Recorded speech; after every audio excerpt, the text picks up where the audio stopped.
Daniel 9, verse 24. You follow it in the King James, and permit me tonight to read it from the Amplified. Now, the Amplified is called a Bible, but the Amplified is more than anything else. It's not a translation word for word, but it's one that translates the meaning of it. And sometimes these are a couple of tough verses here. So I think they do a good job of picking up the meaning on this one.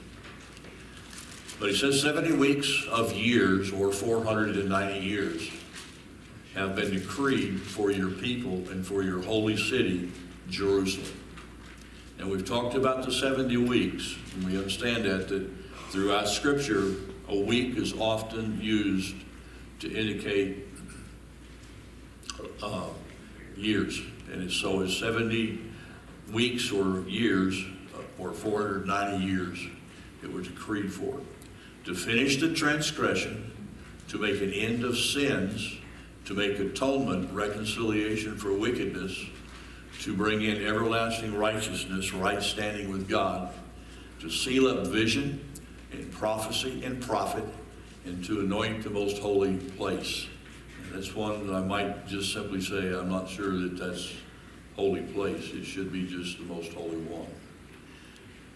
So you are to know and understand that from the issuance of the command to restore and rebuild Jerusalem until the coming of the Messiah, the Anointed One, the Prince, there will be 7 weeks of years and 62 weeks of years. It will be built again with a city, plaza, and moat, even in times of trouble. Now remember, when we were looking at it, you've got a series of weeks when the command to rebuild it is issued.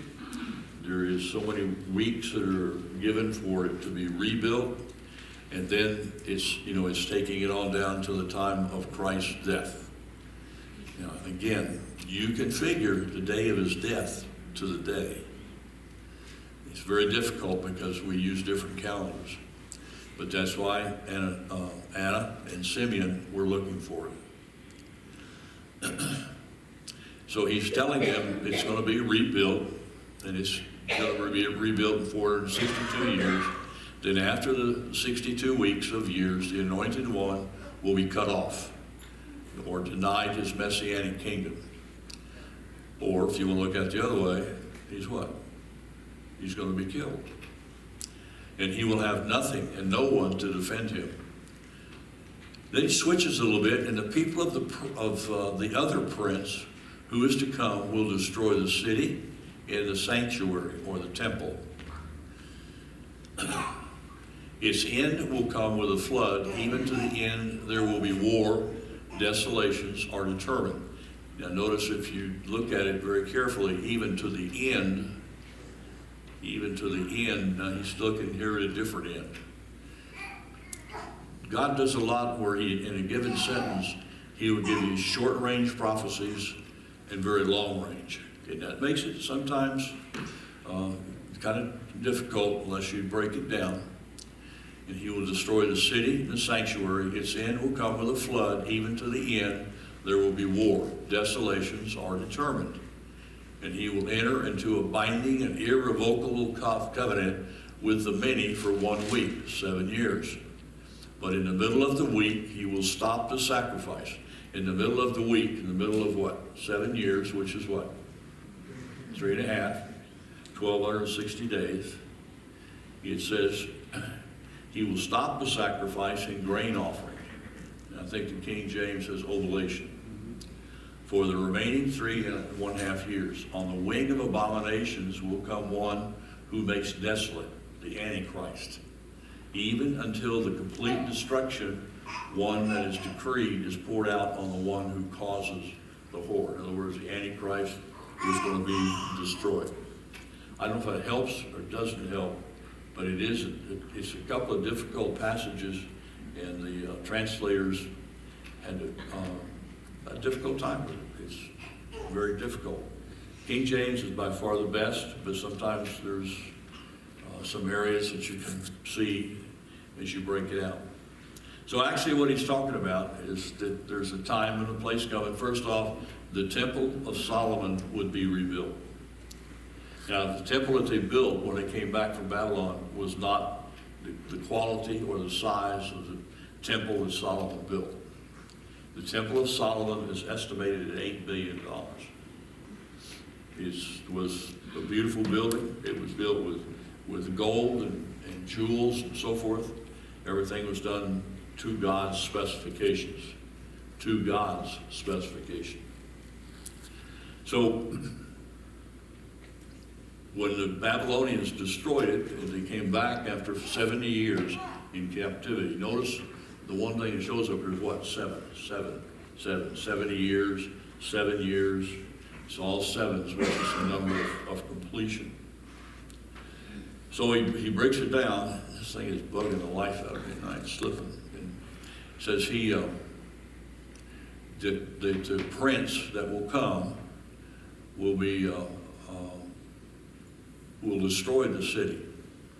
They'll destroy it completely, and it will be leveled. Now, the Romans did that in 70 A.D. Kind of unique that in 70 A.D. this prophecy is fulfilled, and you're back to what? The sevens again. And that's only about 5 years after Christ. And the city is leveled completely. He will destroy the city and the sanctuary. Its end will come with a flood, and it did. Even to the end, there will be war. Now, I think what you're looking at here is just even to the end. He's talking about long term.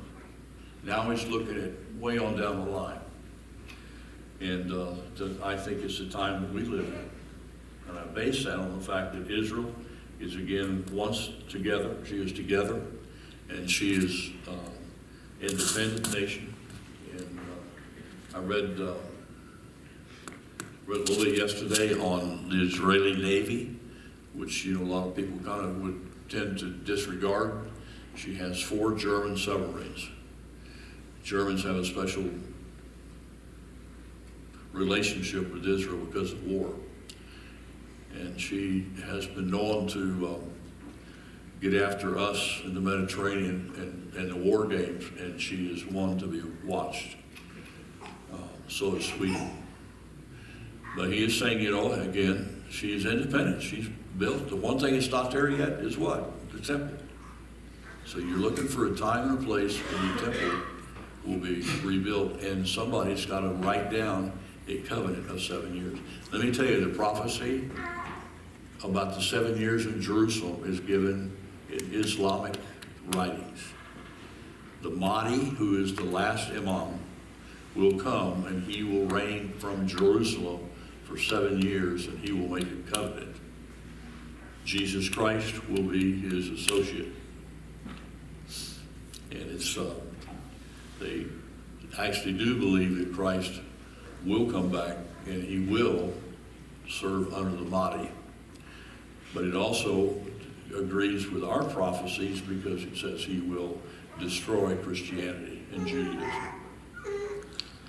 So we got, I think, keep in mind which comes first, the New Testament or the Quran. I hope you guys, pick that up, because an awful lot of times, for some reason, we have this feeling that the Quran is much older than the New Testament, and it's not. And a lot of the Quran, there's many places the Quran comes from. So he's saying, there's another time and place coming when there will be complete destruction, is the way it's put in the Amplified. And the one who has brought this horror upon the world will be destroyed completely, who is the Antichrist. So, kind of taken from that, what I'd kind of like to do is, there's a couple of other verses that we can kind of look at and have a little fun with, and I want you to notice on these pictures that these are all Hamas, and we've used these pictures before. But the headbands say, in the name of Allah, Bismillah. I don't even like to say it. I don't like to look at it. I don't like to, write anything about it, because it's blasphemy. But it does mean in the name of Allah. And they wear headbands, and they also wear armbands. Normally those are green, and they are worn on the right arm. So that might, you won't find many in that crowd because of who it is and where it's at. These were all taken in Iran, and they're all Shiites. And of course, this is a woman who's going to be a martyr, and she is all decked out. She's about to go kill herself for Allah. And again, the headbands are required for them to wear in many cases, and you must be willing to say, in the name of Allah. One of the problems that we sometimes have, you kind of look, and it's always been said, it's Rome. Rome's a city on 7 hills because it says that there's a city built on 7 hills. And Rome is the one that sits on 7 hills. Can I tell you that Mecca sits on 7 hills? Constantinople or Istanbul sits on 7 hills. Budapest sits on 7 hills. There's one of our major cities sits on 7 hills, or did. Now it's got 14 hills. But nonetheless, there are a lot of places in the world that sit on 7 hills. But it is interesting that Mecca sits on 7 hills. They, in their hills too. And the reason that a lot of times we take this is because we feel like when there's a beast image that's shown that we've talked about before, and we always look and say that the beast image has the legs because the empire is split. And we say Rome split into two halves, western half, eastern half. But Islam split into Shiite and Shia. And sometimes I think we think that they're homogeneous in a way that they're not. Iran wants to destroy Mecca. And she's tried, through missiles to do exactly this. And she wants the focus to come to some places of worship there in Iran. One of those is actually the city where Daniel's buried, Esther's buried, Mordecai's buried. It's one that's kind of unique, and it's kind of unique that this would be true. But we've always said, it's the Pope. The Pope is the Antichrist, and no doubt the Pope has the spirit of Antichrist. Now, there's a difference. There's the Antichrist, and there's the spirit of Antichrist. I know I'm being unkind here. Forgive me, but this group back up there on the corner, it always has good attendance. They have the spirit of Antichrist because they deny that Jesus Christ came in the flesh.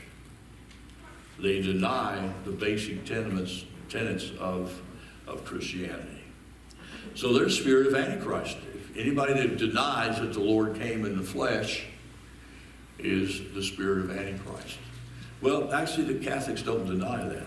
Now they switch it, change it, use Mary a lot, but on it's kind of the basis they don't do that.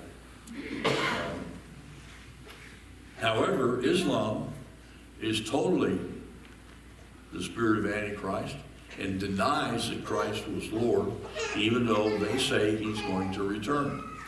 Now, there's a lot of debate. Muslims are just like Baptists.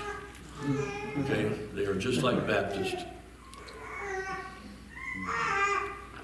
And every time you say left, somebody else in the group says right.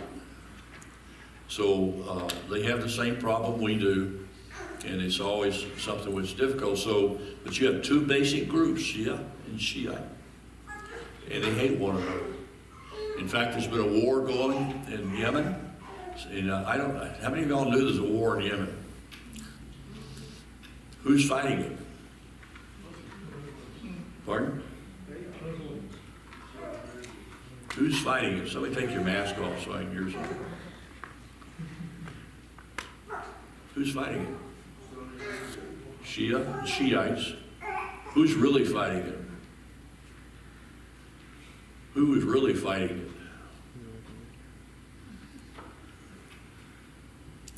it? Mr. Putin and Mr. Trump. It's a proxy war. Now, civilians, casualties have been horrendous, but nonetheless, we've been supplying arms to Saudi Arabia. We have been defending Saudi Arabia. We've defended the capital of Riyadh a number of times. Putin is on the other end of this, shoveling money and men and machines into there, also in Syria. In Lebanon is the same thing is true, and it's been a battle. It's actually a proxy war. It's Russia and the United States trying to see who's going to get the lead.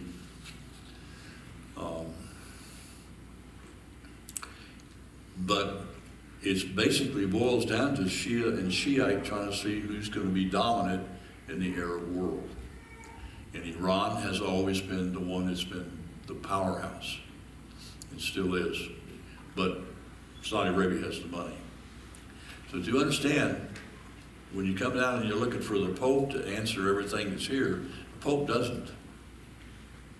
Catholic Church is of the spirit of Antichrist, but that's not the same thing as saying that he is the Antichrist. Now, the whole group out there are saying this is the last Pope, and they're all Catholics. And that may be true, because there's a lot of things that are taking place in the Catholic Church.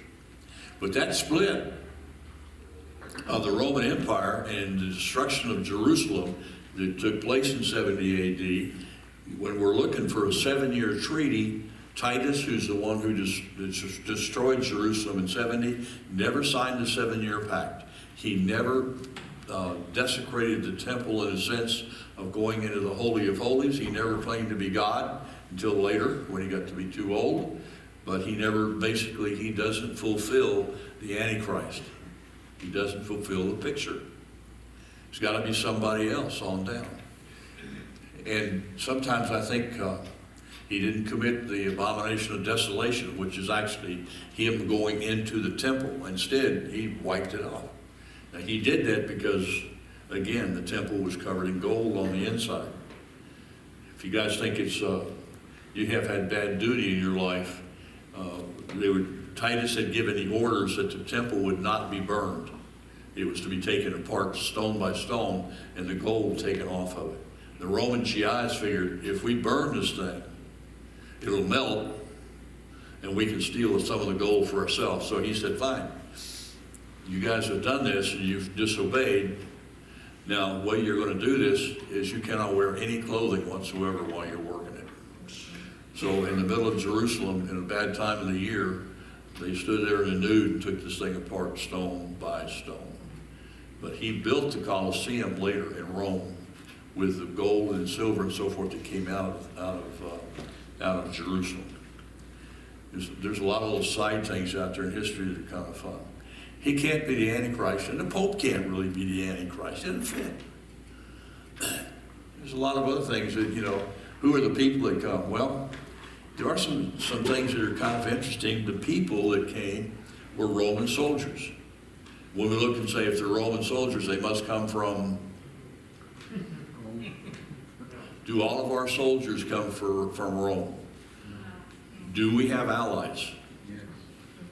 In fact, if you'll take a look around the world, we have a lot of mercenaries that we pay. So the people of the prince that came, and we've gone through a little bit before, in 70 AD, there were people groups that were there. They were Roman legions. They were led with Roman leadership, but they were not citizens necessarily of Rome. In fact, Italy was very small. The Greek, and one of the things that you look at when we say Rome split, do you understand Greece and Rome have a common heritage. In fact, the Roman culture comes from the Greeks. It really does. It's not Roman on its own. It really comes from Greek, and they're together. And when you're looking in Scripture, they're actually put together. In other words, there's no reason to believe that Rome is the Antichrist. However, you're looking for an empire that would rise, that we would look for. What's kind of interesting is the Legion 10, the 10th Roman Legion is listed in Scripture, by the way, in several different places in the book of Acts. We know where it was stationed, or its headquarters, but the troops came from Turkey and Syria. What's Turkey and Syria's relationship with Israel today? They're out to destroy it. Turkey has set out to lie, cheat, and steal to see if she can destroy it. The 15th Roman Legion came from Syria, hates the Jews, and wants to destroy them. Legion number 12 came from eastern Turkey and Syria. Legion 5 came from Serbia and Bulgaria, which are all Muslim or Muslim areas. What do you see? The people of the prince, the ones who destroyed Jerusalem in 70 AD, are coming again.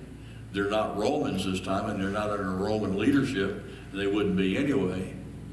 However, they're from the areas that were all Muslim today. And several of the rest of them, but they all came from areas that are non-Jewish. Do you see what I'm saying? Those people that arrived there in 70 AD, they hated the Jews. And the Romans did that because, why? They knew they'd get the job done. But they were Roman leadership, paid by Romans, but they hated the Jews and they were set out to destroy them. There's no other nation in the world who's ever had to suffer this. By the way, Jerusalem has been taken 25 times by different armies. Okay, it's not just 70 AD or Assyria or Babylon, it's been taken 25 times. When in Daniel, when it talks about desolations, Jerusalem has set blank repeatedly over the years, and then only to be rebuilt. So what we're basically kind of saying is those people of the prince that are listed in the book of Daniel are the enemies of Israel. We've got the documentation for it. They're Eastern people, they're all Muslim, they're the natural enemies of Jews, they're the Islamic or Ishmael. They set out to destroy the Jews, and it's the same people who are coming in the future. Look at Micah chapter 5. You know, sometimes Micah is a book you want to sit down and read. You can read very carefully Micah chapter 5. Verse number 5. What else is in Micah chapter 5? Yeah, we use it at Christmas time. Micah 5. I mean, it's one of those famous things that come out there. Micah 5:5 says, "And this man shall be the peace